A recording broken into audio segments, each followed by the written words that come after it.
Let us begin.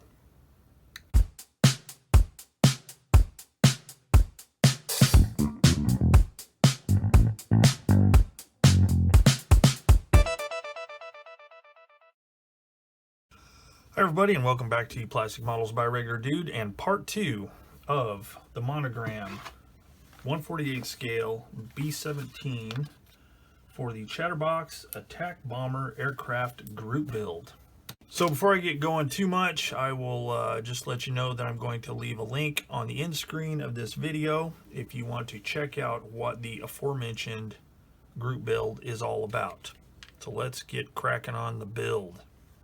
Alright, so for this build, I'm not going to do an actual step-by-step every little thing build, but I am going to keep up on it pretty well and keep you informed of each step as they go along. So you can see what I'm doing, how I'm doing it, and why I'm doing it. So let's get started with step 1. Alright, first quick look. So I got the tail wheel is assembled. I left this piece of sprue on here to make it easier to paint. I'll have to sand the tire portion. And it's really crude looking, but you don't see much of it whenever it's, you know, parked. So I'm not too overly concerned about it. But that's done. So now the next step 2 is the ball turret assembly. Now what I've just done is I just clipped the pins off, the locating pins, because I want to make sure this is super flat, so when I glue it together it is really flush,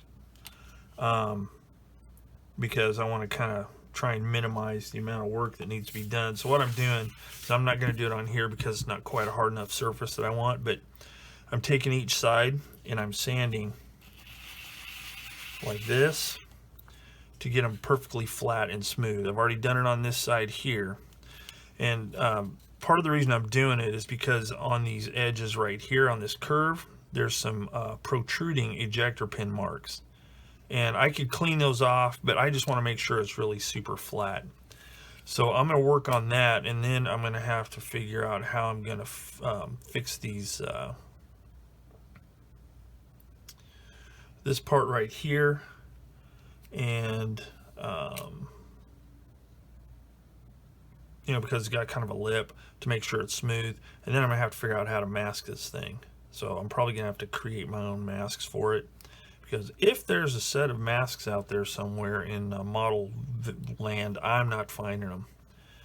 A few places I found that had Revell / Monogram masks, they were out of stock, so I'll just make my own. Alright, so I've got the two halves of the ball turret ready to go, but I've changed my plan a little bit on what I'm going to do with the guns. And I went ahead, I wasn't going to do it, but I found somewhere close by that I can get these things. So I got some metal barrels on the way, because in looking at some of these barrels, especially these ones with the flash hiders on them, they're really kind of, they'd be usable, but I want to get a little bit better look on the exterior of this thing than I could get with those. So I've got the barrels coming, so I'm going to shift gears and move on to something else. And I'm going to start with step 3 here. So what I'm going to do is I'm going to start prepping parts for the interior of the aircraft for primer, because I want to get all these bulkheads, floors, and everything else painted. So I'm going to start cutting off parts, getting stuff ready, and then shoot some primer on. And what I'm going to do is I wasn't going to use this at first, but I think I'm going to, because, you know, I need to use it because I got it. But I'm going to use the SMS Surface White acrylic lacquer primer, and see how this works out. I mean, I've used it before, not the white, but I've used some of the gray and the black, and they work pretty good. So I'm going to use this here and get this stuff primed and ready for paint. All right, So let's talk a little bit about the primer and what's going on here. So as you can see here, I've got this primed, and I used this SMS Surfacer White. Now, make a few comments on this. So when you read the bottle,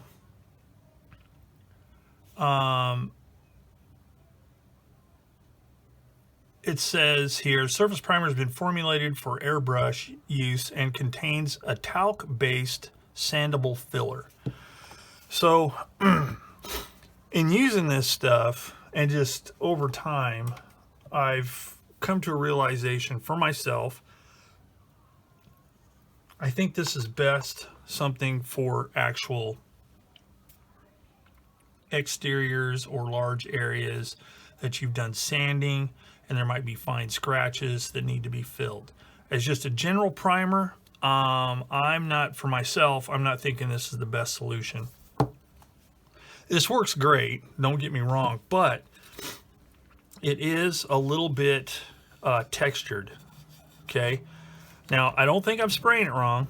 I think it has to do with the fact that it has that talc base, because I've sprayed it at different pressures, different distances, different nozzles, all that kind of stuff, and I always end up with the same result. And I do know how to airbrush, so I don't think it's anything I'm really doing. I think it's the way this product is made and what it's used for.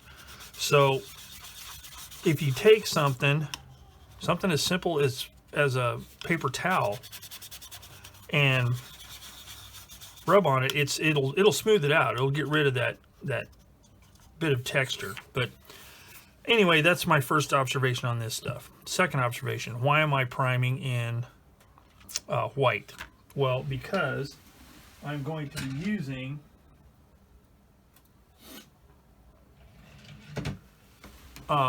interior green, World War II USA.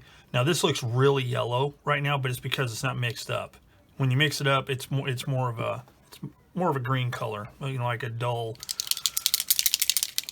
a dull green color. But it does have to be mixed up really well because the stuff does settle in the bottom. But I'm using white because using MRP, it's a very thin paint, so it has to be built up in layers. And I have discovered that in using MRP paints, and I'm probably not saying anything that's like a revelation. If you've used these paints, you probably already know this. But for those who might be contemplating using these, keep this in mind. If you use a black primer, which I do sometimes, it's going to darken this up. Whereas if you use a white, it'll be a little bit brighter. So, I don't want to have to build up a ton of paint over black to get to the green I want. In this case, the white would work a little bit better. Even the gray would be okay, but in this, because it's in the interior, even though it's not going to be seen, I'm doing this partially as an exercise in working with paint. I'm using the white primer on the inside because I want to not have to put a junk ton of this stuff on there to get it opacity. So that's something else. So we got this and this. Now on the bulkheads, there is a couple of different things going on with the bulkheads. And if you go off of the instructions, this bulkhead here, basic bulkhead color, chromate green, interior green, whatever you want to call it, but they call it chromate green. This one here, basic bulkhead color, chromate green. This one here, basic bulkhead color, aluminum. All right, so people may be asking, why would that be aluminum? Well, I've looked on the internet, and if you've watched my channel, you know my 10 by 10 rule, which is ask 10 different people a question, you're going to get 10 different answers, whether it's on how to do something or an opinion on how things are done or how they look or whatever. And it is totally like that with the interior of these aircraft. So I'm going to keep this as brief as possible, but in reading different articles and forum threads and looking at photos and all this stuff, it's like you get some people that will paint the entire interior of a B-17 in the interior green color. Okay, and then we'll cite sources such as, oh, I saw pictures of the airplane of the B-17 at such and such museum, or, you know, this organization has restored one and they paint, you know, it's all green on the interior. That's all well and good, but it's the opinion of a lot of people, and I think this is correct, that that's not correct. Museum, vehicles, aircraft, everything, they're notorious for being, and this, man, I hope this doesn't sound bad, but they're incorrect. Like on the aircraft, in order to preserve it, it's probably best to paint the whole interior with a protective coating, because, you know, we got to keep these things flying as long as possible. But in reality, looking at period photos, most of the interior of a B-17 is bare aluminum on the inside. The exceptions are, from what I can gather, the radio operator's compartment, the cockpit area, mainly the floors, and that's pretty much it. The floor areas, the radio compartment, stuff like that. Everything else is aluminum. Now in the front, there are photos showing, contemporary photos from World War II, people sitting in there, and it's just shiny as can be. All this is shiny. Now, apparently, from what I've heard, and again, this is just from what I've read and things I've gathered. I mean, I could be getting my information from incorrect sources, but I think they're pretty good. That the G model, all of the ribbing would have been green, but yet the skin on the interior would be aluminum. So there's that. And then there's the added snag of inside of the cockpit area and inside of the bombardiers area, there was like a canvas blank, you know, quilted blanket type material. It's supposed to be like some kind of insulation, whether it be for heat or sound or whatever, but that's applied on the inside, and that's olive drab. So there's that. So I say all that to say this. Really check out your research and your sources, and just get the best information you can, and then just go with it. You know, you have to make your own best judgment. I've seen aircraft, these models, that the whole interior is painted green, and it looks great. But is it correct? I don't think so. And I think that brings me to this instructions. Now, these instructions, back in the day, whenever Monogram would do kits, they actually got, and I talk about it, yeah, like it says right here, this accurately detailed model was designed from authentic drawings and photos of the B-17. Also, much technical information was furnished by Boeing Historical Services. So the information that they got to design this kit, now am I saying it's 100% accurate? No, it might not be. But they got it right from the source. They didn't just go out and measure an aircraft and make, you know, computer drawings of it and all this kind of stuff and made it. They got it from the source. And that's why these color callouts, I think, are going to be some of the most accurate you can use. So if you're building one of these kits, I think you're really safe in using the color callouts on the instructions. All right, so that's basically it. Just wanted to talk a little bit about that and why, and explain why I'm doing what I'm doing. All right, so on this here, as you can see, I just painted this stuff white. Same on the other side. Okay, the reason I did that is because those parts are going to be green, this color here. But for the rest, I'm going to spray it with probably going to spray it with black Mr. Surfacer 1500, as a primer coat, and then I'm going to use gloss black to paint the rest, to paint over that, and then I'm going to use like one of my aluminum / silver colors to paint the rest. All right, so that's all explained. I won't talk about it anymore as I'm doing the project, because you know I'd spend forever doing that like I've just done just now, but just kind of wanted to let you know what I was doing and why. So that's why this is not primed, but this is. This is getting green, but this is getting the aluminum / silver color. All right, so just want to talk a little bit about that, the colors, and just, you know, color accuracy and color research. It can be fraught with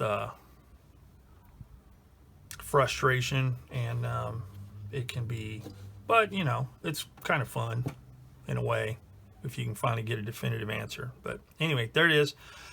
Enough blabbing about that. So I'm going to go ahead and start spraying the green on the parts that need it. All right, let's do a quick update here. See what we got painted. So we've got the cockpit floor painted, the wood here. So now I need to do some detail painting. I've got all these parts here painted, same thing. I need to do some detail painting on that. The seats, the bomb bay racks, bomb racks, whatever you want to call them. Let's see, the inside, I've got one side done, and what I did on this one was I sprayed it black primer, and then just sprayed, where'd it go? SMS metallic super silver on the inside over the black, and it looks pretty good. But on the other side, and these taped off portions are the green, I sprayed this with the black primer, but then I went over it with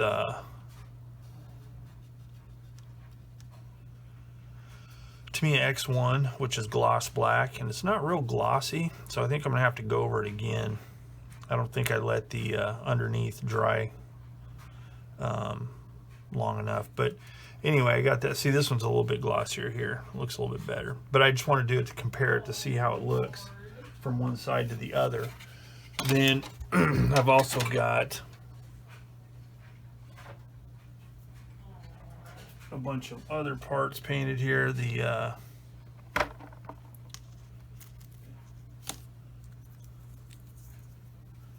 instrument panel and the rudder pedals. Now here's something to kind of compare. Now I could have put a lot more paint on here to make it more opaque, but this is just to give you an idea of how your color underneath can affect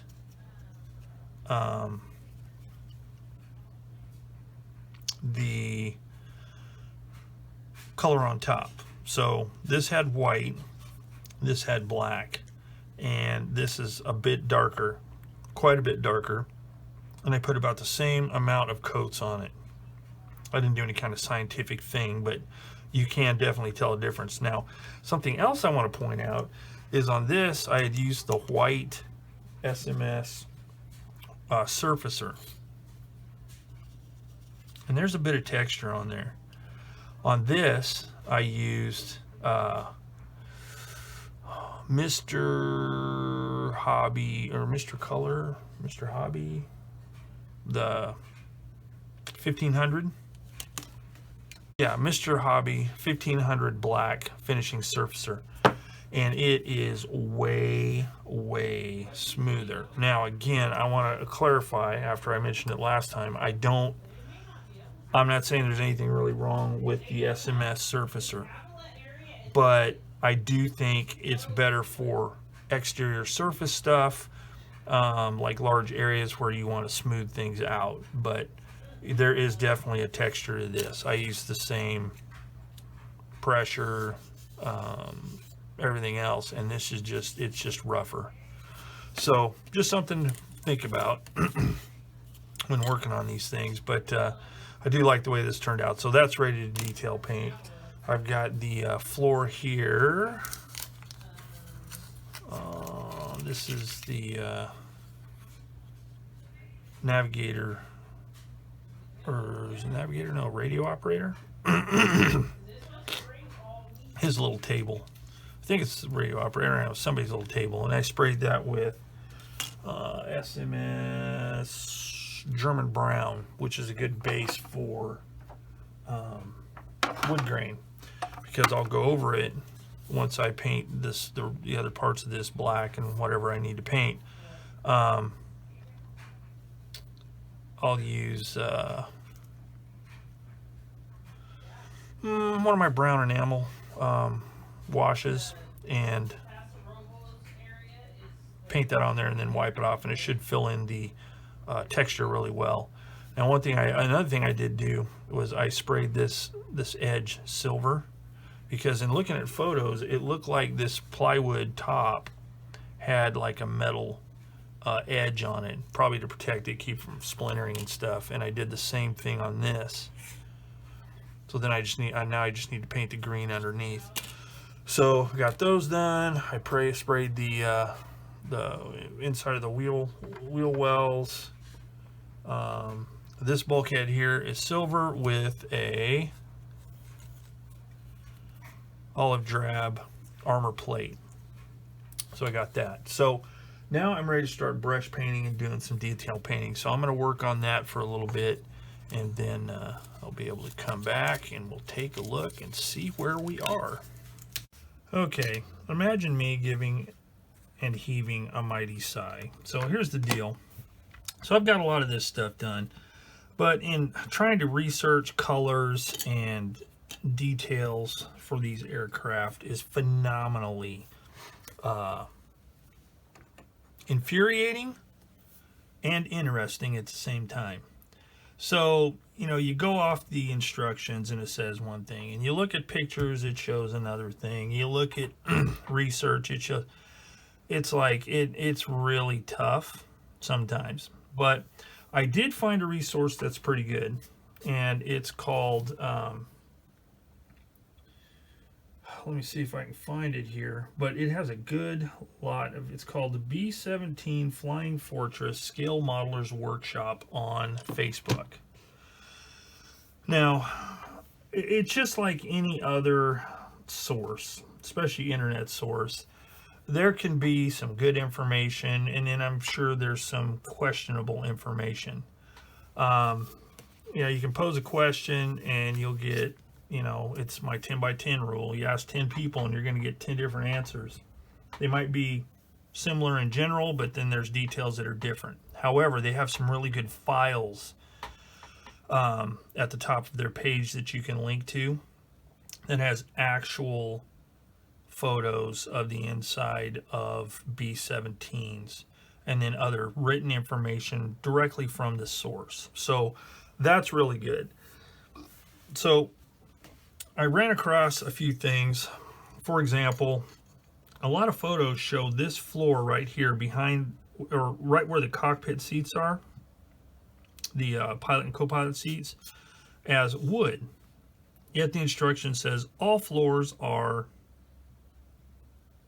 green. So in looking at that, it's like, oh my goodness. So is it green? Or is it like other photos that I've seen where the floors are wood? Well, apparently, according to the actual documentation, this floor here should be wood, as should the floor back here. So I need to do some repainting. Also, all of the doors were wood, plywood, and apparently unfinished. On the floors, they would do unfinished plywood with like a rubber anti-skid material on top of that. So as you can see, there's a lot of things that can be different. Then there's the seat cushions. So if you go off of the instructions, it says the seat cushion should be olive drab. The back should be a light, or like a dark green, and the headrest a dark green. Yet there's all kinds of companies that sell resin detail seat cushions that are yellow. So are they yellow? Are they green? Or even tan, as one source puts it. So it's just a myriad of stuff. So what I'm going to do now that I've got all these details painted, I'm going to go through and make some corrections. So the doors I'm going to repaint with a wood color, and I'll give it some wood grain. Same with the floor. Oh, and another thing is this floor right here apparently was metal, aluminum. Not painted, just aluminum. Go figure. What determined what they were going to paint and what they didn't? I don't know. But I'm going to fix that. Now, whether or not this is all going to be 100% accurate, I really doubt it. I don't think it will be. But I'm going to get it as close as I can using the available information that I have. And if it's wrong, well, that's a bummer and sorry. But, you know. Another interesting thing, the fire extinguishers were metal colored. I'm assuming stainless steel or something like that.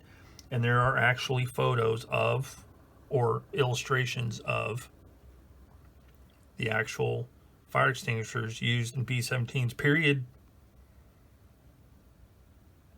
sources, and they're silver. They're not red. Apparently red is one of those things that's done in, you know, more modern times to keep up with, you know, codes. Like fire extinguisher has to be red for easy visibility or whatever. So anyway, just wanted to say that's what's going on here. So all this stuff right here is going to change up a little bit. And honestly, making these wood, and that's kind of what made me think of it, is just looking at photos. I thought, were they wood? Because if they are, it will, I think, make it look a little more interesting. It won't be quite so blah. And in the end, you know, it's kind of funny because you ain't going to see a bit of this stuff. None of it's going to be visible, or very, very little. But, you know, it's a fun exercise. It, you know, helps me maintain my detail painting skills and that kind of thing. So I'm going to go through, I'm going to get that painted. So hopefully next time, next little segment that I show here after this one, I will actually be ready to start gluing things in place, putting all this together. So I'll be back shortly and we'll take a look. All right, so as far as I can tell, this is all the interior parts, and they are for the most part done as far as paint. Now I still have to add some wood grain to that. Need to do the wood grain on this with some washes, and this wood grain on these other wood parts. And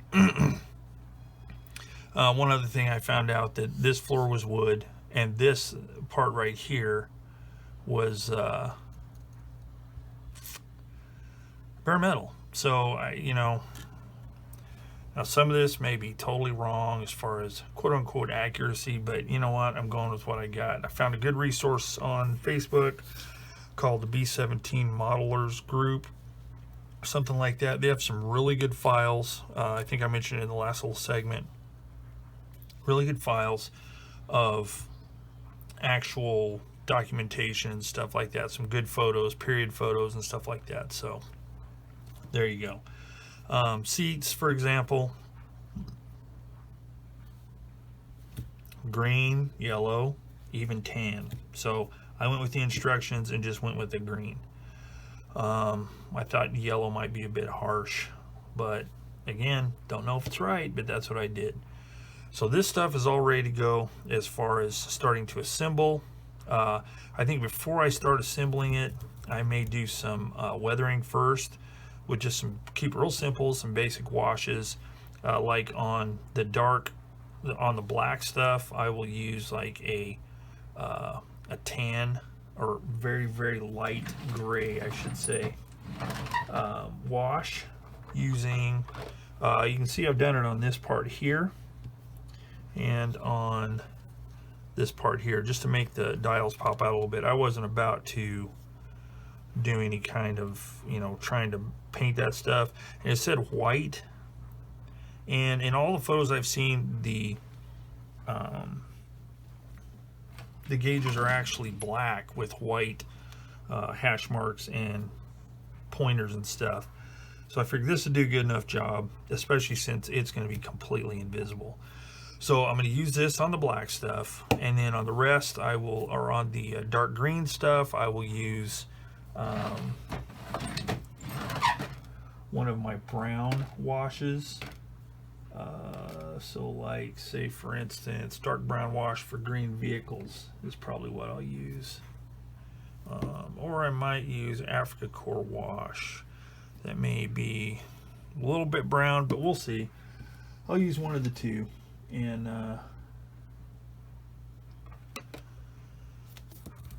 that's what I'll do for like the green stuff.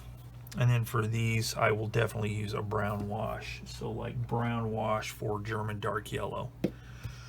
All right, so I'm going to get cracking on that. And then once I do that and it dries good, I'll be ready to start assembling all this. And then I will be ready to move on to detail painting of the interior of the fuselages. So I'll be back. All right, with all the weathering and painting done that I'm going to do, I can start gluing this stuff together. So I've got these first two bulkheads glued on to the radio operator slash upper gunner, whatever you want to call them.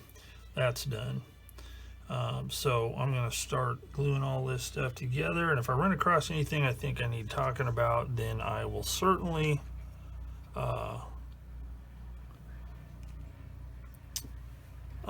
hit up the video, but otherwise I'll glue this stuff together off camera so as to keep the running time at a reasonable amount.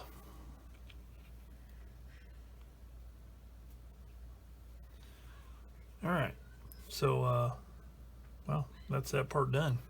So I'm going to set that aside, continue on. And just a quick cheat thing here for the shells, I'm using a gold Sharpie. Just like that. What a hacker. Alright, so I've got all of these parts glued together and ready to go. So I can start gluing the parts. I've got the details painted on the inside as much as I'm going to do. I could do more, but not really much point of it, considering that everything is going to be totally disappeared inside of there. But I did paint some, and honestly I probably spent way more time on the interior than I really needed to, but you know, as I said, it's good exercise, and you know, it looks pretty cool. So I'll snap a couple of photos of this for my other media platforms, and then I can start gluing things on the inside of this. Alright, here's how it sits. So this side here is pretty much done. I mean, there's more I could do to it as far as washes and all that kind of stuff, but as I've pointed out before, and as I'm sure many of you know, once I get this thing all buttoned up, there ain't going to be seeing much inside. Now see here, here's where I'll make a point. So I'm sure some of you noticed that this interior green is really kind of light. It should be a little darker. But I did that, and I think I mentioned it early on in the series here. I did that for a reason. I used white for the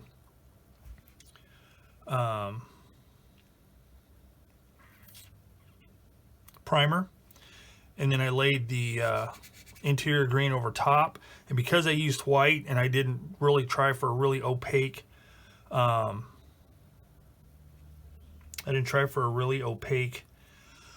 layer of interior green, because I wanted it to be quite a bit brighter. And as you can see, hopefully, That's the reason I did it, is it's going to be dark enough in there as it is. There will be a little bit of light that will come through, so you can see a little bit of what's going on through these windows. Not much. Not that anybody's going to be just staring at the inside of my B-17, but it does help a little bit to have that light, like a lighter color.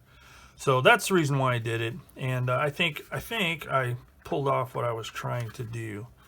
Now, the next thing I'm going to need to do is set this part aside and start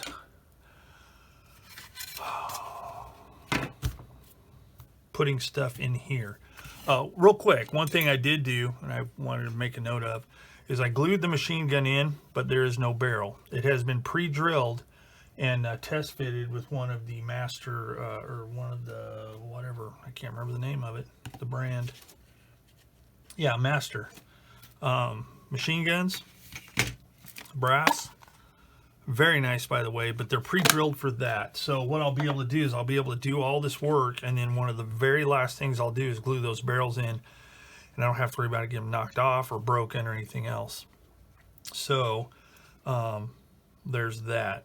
And the way I did it is I just cut the barrel off, drilled out the end of the receiver where the barrel goes in, and then glued it in place. That way I don't have to worry about trying to drill this part that doesn't have much of a glue point, doesn't have much of a contact patch where the glue is, and I didn't want to take a chance of breaking that off. But anyway, there's that. That part is done. Now I can start on the interior of this and move on from there. All right, so I've got all the glass, well, clear parts glued in, the machine gun's glued in, and I am now ready almost to glue this fuselage together. So here's a quick test fit, and everything seems to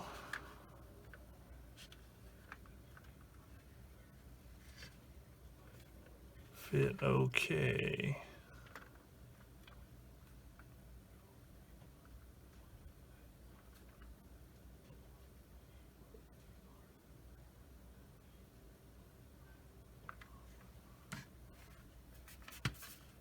So I'm not going to do this on camera, but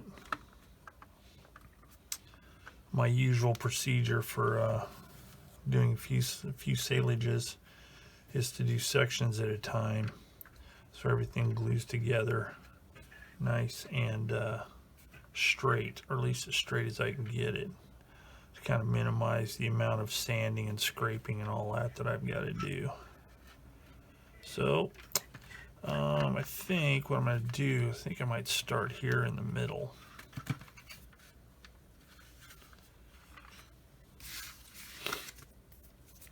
And work my way around. All right, so here it is, all glued together, all the tape and clamps removed. So what I'm going to do is I'm going to let this sit for a good long time to make sure that the solvents in the cement have time to dissipate and gas off, as it's referred to. So when I do the sanding and everything like that, I don't have to worry, I don't think, as much about ghost seams. So I think I will call this video quits for now. All right, so here's the fuselage all put together, tape and clamps removed, and ready for cleanup. However, I'm not going to do that right now. I'm going to let the solvents from the cement gas off, as it were, for a while, to make sure that there's no problem with ghost seams. I've discovered that sometimes if I sand stuff too quickly, it'll look pretty good, but once I let it sit, a seam forms again, because I think that the area affected by the cement continues to shrink once more of the solvents gas off. So I'm going to set that aside, and while that's drying further, curing further, I will work on the wings, but that will be for the next video, because I'm going to end this video, part 2, right here. So ends part 2 of the Monogram 1/48 scale B-17G for the Chatterbox attack/bomber aircraft group build. If you like this video and you want to see more of this build, maybe hit the notifications, hit subscribe if you haven't subscribed. Also, if you liked it, hit the like button. If you have anything you'd like to say about the build or anything else, if you've got experience with this kit or just want to blab, put your comments in the comments section down below. If you would like to join in on this group build, I will put a link in the comments section down below, not the comments section, the description box, so you can click on that to go to the Facebook page to sign up if you want to join in this group build. There's still quite a bit of time left. It will end in June of 2023, so there's plenty of time from this point to join in. We'd like to have you. So until next time, as always, thank you for watching Plastic Models by Regular Dude, and I will see you all later.